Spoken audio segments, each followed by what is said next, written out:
Hey everyone! So I'm back home. It was a really good trip. Actually, both trips were really fun. And I'm wearing my fun guy shirt. But hey, so today's video is not really about me, but it's about someone very special. So this guy's like really awesome, and I've known him for a few years. We actually get to travel around to the other side of the world. We go help in Africa. We go do on this mission trip, and I met him on a mission trip.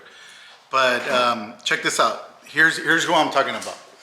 This guy right here. What's your name? Tell me your name, brother. Odie. Odie.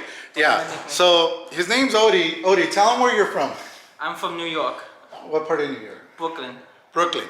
He is a true hardcore, like born and raised New Yorker. This guy's like the real deal. He's got the accent. What's your favorite food in New York? My favorite food would be pizza.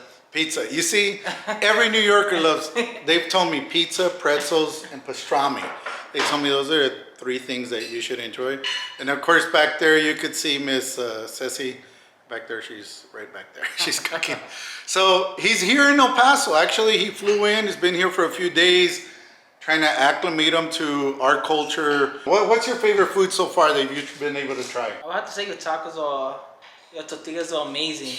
Homemade, not like See that? not from where I'm Tacos, from. man. The guy. This is why we get along. This is why me and him, like, we're best buds. Of course, I fed him nothing but tacos so far, so he doesn't have many choices. But you know what? Today he's here. He's been staying with me in the house, and we've been having a great time, and he's been just hanging out with me.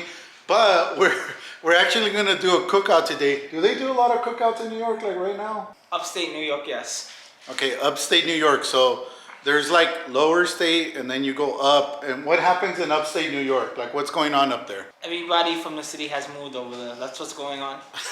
Okay. Migration is going So on. I told him if I lived in New York in an apartment, I told him I would drag my grill out to the front of the apartment and I would cook because the apartment doesn't have a backyard. But yeah, so we're gonna have a cookout here, and today we're actually gonna be using. Charcoal. We're gonna use charcoal. We're gonna go old school, like real old school. So stay tuned.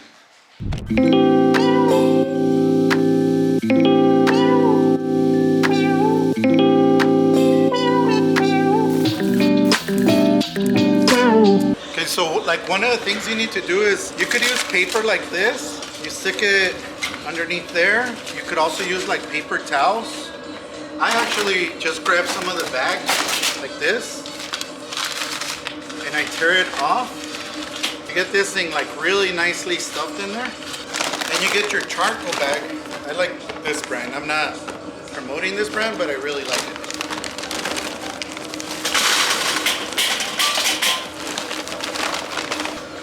Need to go get a lighter. Can't start it without fire. You need fire to start fire.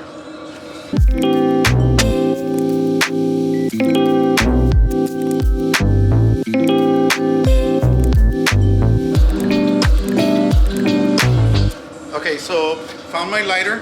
What you do is you light this up down here, right? You don't light this portion. So you light this up at the bottom.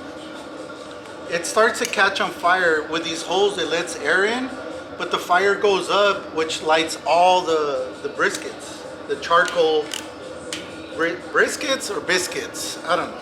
Don't hold me to it. But there, within like 15-20 minutes, this thing will be perfect. We open up the door, we drop it in there, and we put some meat, and we're ready to go.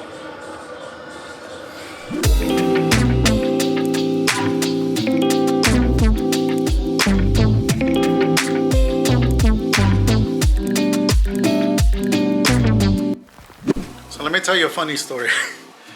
The reason I cook a lot, the reason I actually go out and buy a lot of meat or chicken or whatever, and I always even want to send people home with a plate home, like when they're going home, is for this reason.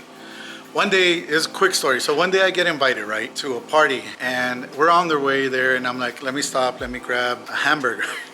And I'm told, no, they're gonna have food there. And I'm like, I don't know, I kind of know this family a little bit. They tend not to cook. I love to eat. You invite me to your house, I'm going to eat. I'm probably gonna be the guy who's gonna open your refrigerator and look inside your refrigerator because I'm hungry. Anyway, long story short, we show up. It's like 25 people, and they have like, I think it was like a pizza and a half, like a extra large pizza and then like a medium pizza. And I was like, how are we gonna do this? Because it's 12 slices per pizza. Well, they ended up cutting each slice into like 2 more slices. So you ended up with like a slice like 1 inch thick on the thick part, and on the thin part it was nothing. So I eat it.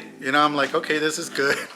Of course, they all go outside to the backyard. They're having a great time. I'm still hungry. So then the next thing I know, I go and open the refrigerator. So there is a cake. I see a cake. I take out this cake.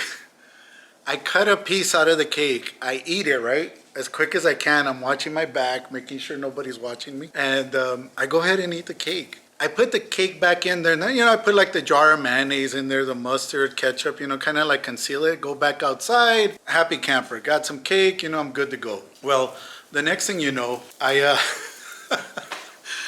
hear, oh, so-and-so's here, and then it dawns on me, and it clicks on me right away. Wait, we came to this place because it's somebody's birthday. And so immediately they're like, oh, gather everybody from outside, bring them inside. Because we want to give him his cake. And I was like, oh my God. They bring out the cake from the refrigerator, and the man is looking at this cake. And so, nonetheless, the guy kept it cool. We sang happy birthday.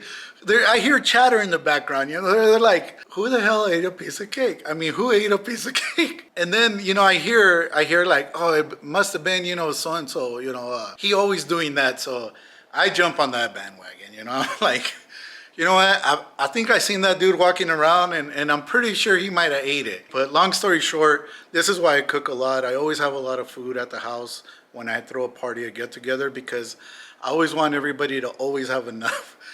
Because if we do have cake and you do eat it, it's not a problem, because we probably have another one. But yeah, this is a true story. Funny though, very funny.